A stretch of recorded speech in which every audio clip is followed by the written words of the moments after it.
सुखदेव भगवान पहली बार रोए। अभी तक आंख में आंसू नहीं थे। अवधूत महापुरुष है महात्मा। और जब बद्रीनाथ की बात कही गई, सुखदेव मुनि की आंख में आंसू आ गए और कहा कि हे राजन, भारतवर्ष की भूमि पर जन्म लेने वाले लोग कितने बड़भागी हैं, इन्होंने कितने बड़े शुभ कर्म किए हैं। भारत की धरती पर जन्म लेने के लिए परीक्षित देवता लोग भी तरसते रहते हैं। उस समय आंख में आंसू भर के 4 श्लोक अद्भुत सुखदेव भगवान ने गाए।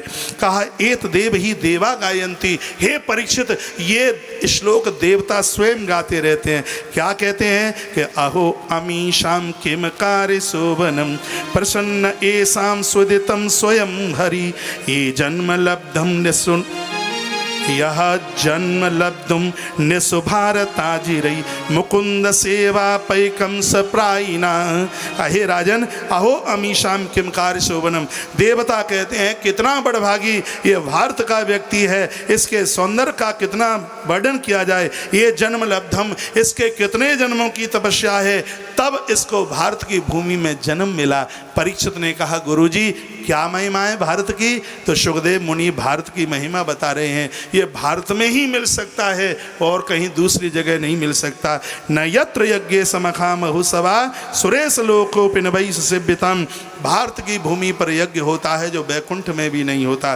भारत की भूमि पर महापुरुषों की चरण सेवा होती है जो कि कहीं दूसरी जगह नहीं होती। भारत की भूमि पर माता पिता की देह में अग्नि संस्कार होता है, ये कहीं दूसरी जगह नहीं होता। और फिर बताया गया कि भारत की भूमि पर परमात्मा की कथाएं सुनने के लिए मिलती हैं, वो कहीं दूसरी जगह पर ये सौभाग्य प्राप्त नहीं होता। ये भाग्य ये भारत की धरा का है। भगवान सुखदेव कहते हैं राजन, बहुत जन्मों के जब पुण्य उदित होते हैं तब व्यक्ति को भारत की भूमि पर जन्म लेने का सौभाग्य प्राप्त होता है। मैं परमात्मा को 3 बातें रोज बोलता हूँ। कहता हूँ प्रभु यदि कुछ शुभ कर्म मुझसे हो तो मुझे तुम भारत की धरती पर जन्म दे देना। यदि कुछ शुभ कर्म होवे मेरा तो मुझे मनुष्य बना देना। और भगवान और भी कुछ शुभ कर्म हो तो सनातन धर्म में पैदा कर देना।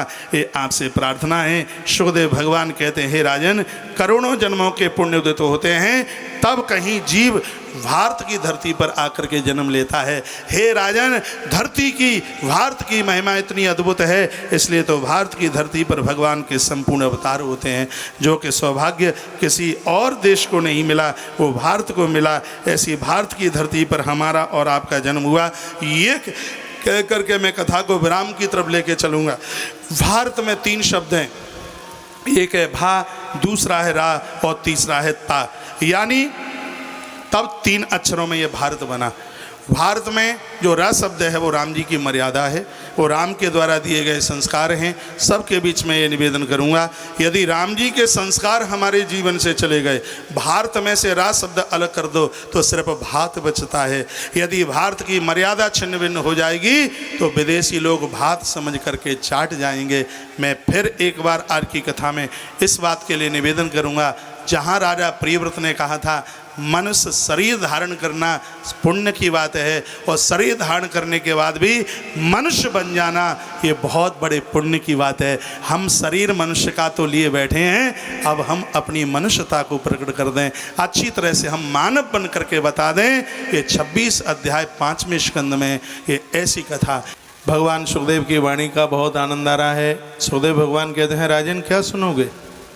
परीक्षित राजा ने कहा गुरुदेव आपने गंगा अवतरण की बात बताई, 9 वर्षों की बात बताई और मेरा मन गदगद हो गया है भारतवर्ष की बात सुनकर।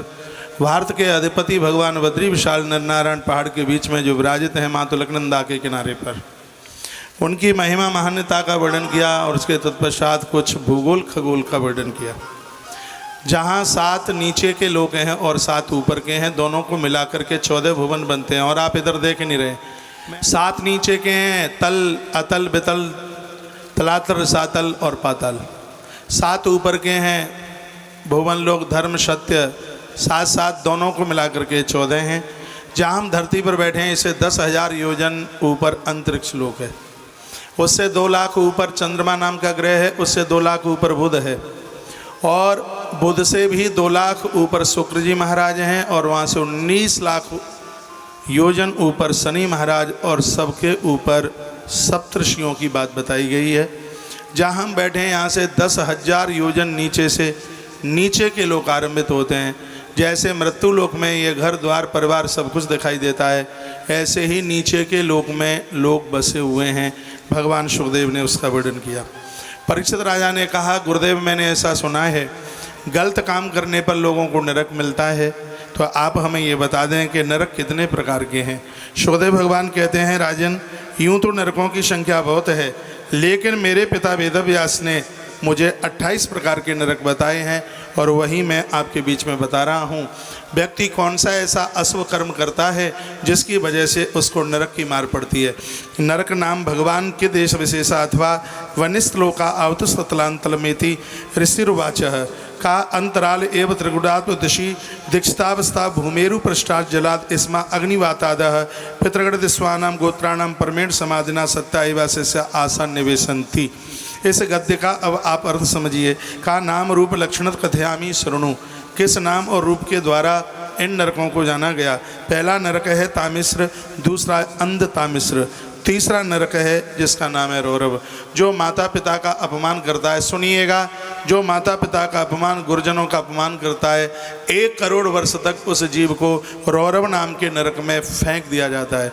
गोस्वामी तुलसीदास जी महाराज जी ने भी मानस के उत्तरकांड में लिखा, जे सठ गुरु सन ईर्षा कर ही, जो अपने गुरुजनों से ईर्षा करता है वो कोटि 1 वर्ष के लिए नहीं, उसके लिए करोड़ों वर्षों के लिए नरक की बात तो बाबा तुलसी ने भी कही। अब आप कहेंगे उसमें तो गुरु की बात है, इसमें माता पिता की बात कहाँ है। श्रीमद् भागवत में लिखा है कि सबसे पहला गुरु माँ है मातृ देवो भव, दूसरा गुरु पिता है पितृ देवो भव, और गुरुओं का नंबर बाद में आता है। जो माता पिता गुरुजनों का अपमान करता है 1 करोड़ वर्ष तक उनको महारौरव नाम के नरक में फेंक दिया जाता है। जो पुरुष पराई नारी को और जो स्त्री पर पुरुष को कुदृष्टि से देखते हैं, तेल के खौलते हुए कड़ावे में जैसे राई का दाना डाल दिया जावे, उस स्त्री पुरुष को कुंभी पाक नाम के नरक में खौलते हुए तेल में उनको फेंक दिया जाता है। उस समय जीव को भारी कष्ट होता है।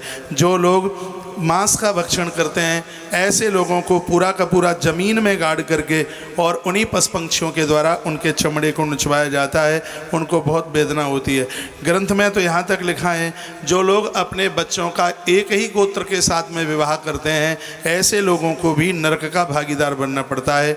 बताया गया है, इसमें कहा गया, यह पुरुषम वंचित्याम दारादीन उपभुक्ते सौंत्या ताम स्त्री पतति। जो भी कोई पुरुष स्त्री से पैसा कर्जे में ले करके उससे कभी वापस नहीं देता, उसको भी अंध तामिश्र नाम के नरक में फेंक दिया जाता है। क्या यहाँ भी ऐसे लोग तो नहीं बैठे कि जिन्होंने कभी किसी नारी से स्त्री से ब्याज पर पैसा लिया हो और बेईमानी की हो और उसको वापस न दिया हो। भगवान सुखदेव कहते हैं, परीक्षित ऐसे पुरुष को अंध तामिश्र नाम के नरक में फेंक दिया जाता है। कुछ जगह ऐसी हैं जहाँ व्यक्ति को पैसा नहीं लेना चाहिए। एक तो मंदिर से कभी भी कर्जे में पैसा नहीं लेना चाहिए, एक पुजारी से कभी भी पैसा कर्जे में नहीं लेना चाहिए, एक वैधव्य नारी है जिसकी मांग का सिंदूर उड़ गया है, उसका पति दुनिया छोड़ के चला गया है, ऐसी स्त्री से कभी भी पैसा नहीं लेना चाहिए।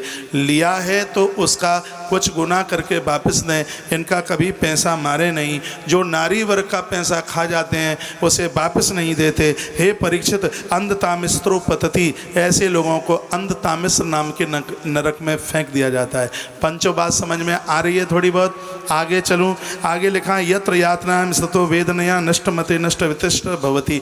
जो मंदिरों को नष्ट करते हैं, मंदिरों में ताला डालते हैं, मंदिर की भूमि देने के बाद में उसके ऊपर अपना अधिकार जमाते हैं, ऐसे लोगों को भी कई प्रकार की यातना भोगते हुए उनको कष्ट शाटमली नाम के नरक में फेंक दिया जाता है। इस बात को एक बार निवेदन करूंगा, यत्र यातनाम सतो वेदनया, जो वेदों को नष्ट करते हैं, मंदिरों को नष्ट करते हैं, कथा इत्यादि में व्यवधान करते हैं और जो मंदिरों में ताला डालते हैं, किसी भले ही व्यक्ति ने, एक व्यक्ति ने मंदिर बनवाया हो तो भी मंदिर सार्वजनिक होता है, मंदिर में किसी को भी ताला डालने का अधिकार नहीं है। इसमें लिखा है, है जो धर्मशाला, अस्पताल, गौशाला, मंदिर और शमशान घाट के लिए भूमि दान में देने के बाद में उसके ऊपर फिर उसको वापस लेते हैं, अपना कर्जा उसके ऊपर अपना कब्जा करते हैं। भगवान सुखदेव कहते हैं परीक्षित, वो यमराज की त्रासना से बचते नहीं हैं, उनको नरक की यातना का भुगतान करना पड़ता है।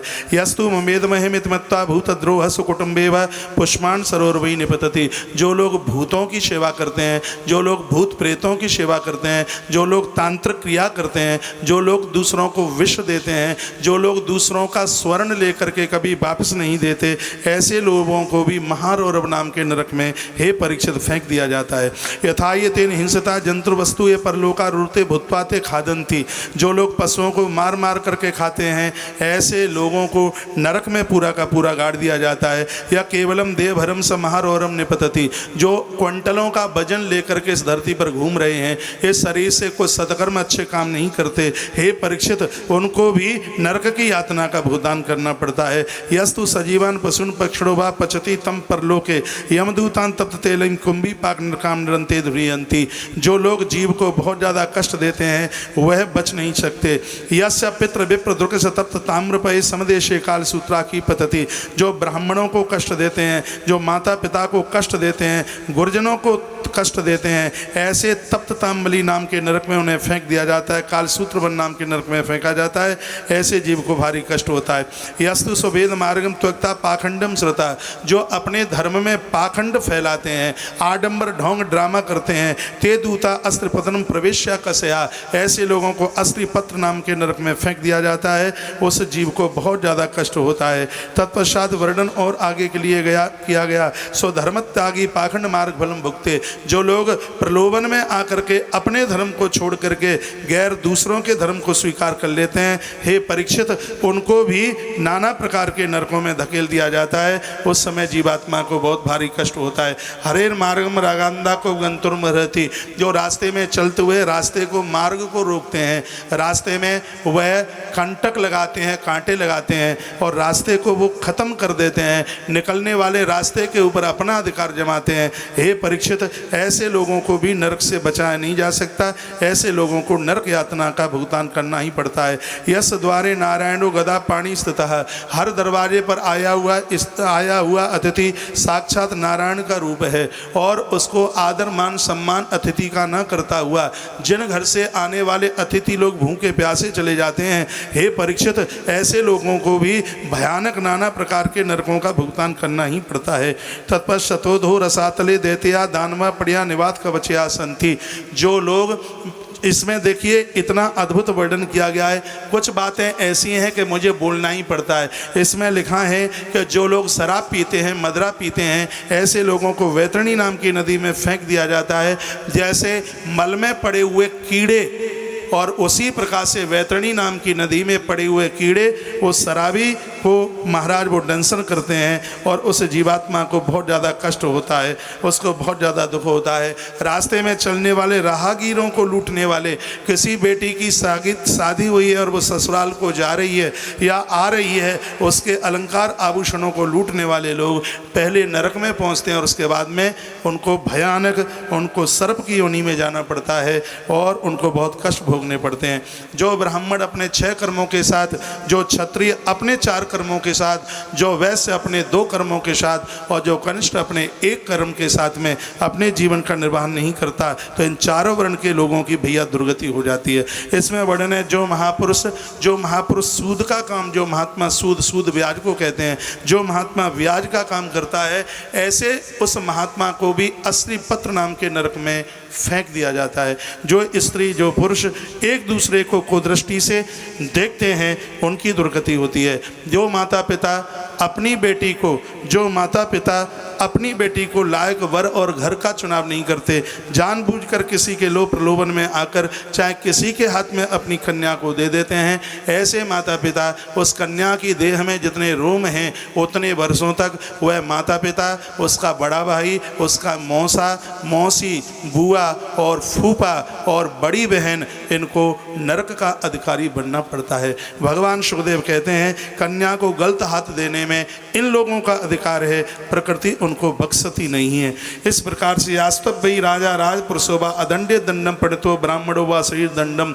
जो भी कोई राजा अपने राज्य में ब्राह्मण को परेशान करता है, बेटी को परेशान करता है, नारी वृद्ध और छोटे छोटे शिशुओं को परेशान करता है, वह राजा दंड का अधिकारी होता है। यम के यहाँ उसको त्रिषित किया जाता है। वह राजा है परीक्षित गद्दी पर एक क्षण के लिए भी बैठने का अधिकारी नहीं है, जिसके राज्य में नारी का अपमान होता है, जिसके राज्य में शिशु मारे जाते हैं, जिसके राज्य में वृद्ध, जिसके राज्य में गाय और जिसके राज्य में यज्ञ का धुआं बंद कर दिया जाता है, ऐसा राजा नरकगामी होता है। नरकत मूत्र सूकर मुखे, वह राजा सूकर मुख नाम के नरक में उसको फेंक दिया जाता है। वर्णन किया है, जो कुंवारी कन्या के साथ में व्यभिचार करता है, जो अविवाहित कन्या के साथ व्यभिचार करता है, उसकी देह में जितने रोम हैं उतने वर्षों तक वह जीव नरक से मुक्त नहीं हो सकता। हे परीक्षित, जिस प्रकार से एक बहुत बड़ा गोदाम भरा हुआ हो, मांस की तीली से तत्काल समाप्त हो जाता है, अधर्म अन्याय करने वाले व्यक्ति के पुण्य ऐसे ही तत्क्षण क्षीण हो जाते हैं, उसको बचाने वाला फिर कोई पैदा नहीं होता। इसलिए उस व्यक्ति को चाहिए कि इन नरकों से बचने के लिए ये जघन्य अपराध न करे। हिरण्य रत्नानादि जो स्वर्ण की चोरी, रत्नों की चोरी करता है, मैं निवेदन करना चाहूँगा कि भैया जीवन में कभी भी स्वर्ण की चोरी मत करना। इसमें लिखा हुआ है, जो स्वर्ण की चोरी करता है उसको भयानक नरक मिलता है, जो अपने मित्र को धोखा देता है उसको बहुत बड़ा नरक मिलता है। ये लोग नरक से बच नहीं सकते। पुस्त्रामुपुत्र राजन यम पुरुषा एम शैरगन पिंडे से चित्तई निष्कुंतु। हे राजन, ये अपराध करने वाले लोगों को दक्षिण वाले रास्ते से ले जाया जाता है, जहाँ रास्ते में वैतरणी नाम की नदी मिलती है। बहुत बाहरी कष्ट सहन करता हुआ यह जीवात्मा यम की फांसों में, जिस प्रकार से लकड़ी में सूला गाड़ दिया जाता है, उसी प्रकार से पापी लोगों की देह में बड़े बड़े कीले गाड़ दिए जाते हैं, पहाड़ों से इनको फेंका जाता है। हे राजन, जो धर्मात्मा हैं, जो सत्कर्म करने वाले लोग हैं, ऐसे लोग पूर्वीय दरवाजे से और उत्तरीय दरवाजे से भगवान के धाम में जाते हैं और उनको धर्मराज के यहाँ पहुँचाते हुए भगवान के गरुड़ पर बिठा करके विष्णु भवनम गच्छति, उनको नारायण के घर भेज दिया जाता है और वह जीव मुक्त हो जाता है, अपने मोक्ष और निर्वाण को प्राप्त करता है। इसलिए सुखदेव भगवान कहते हैं, हे राजन, व्यक्ति को चाहिए मनुष्य जीवन मिला है तो वह भूल करके भी खोटे कर्म न करे।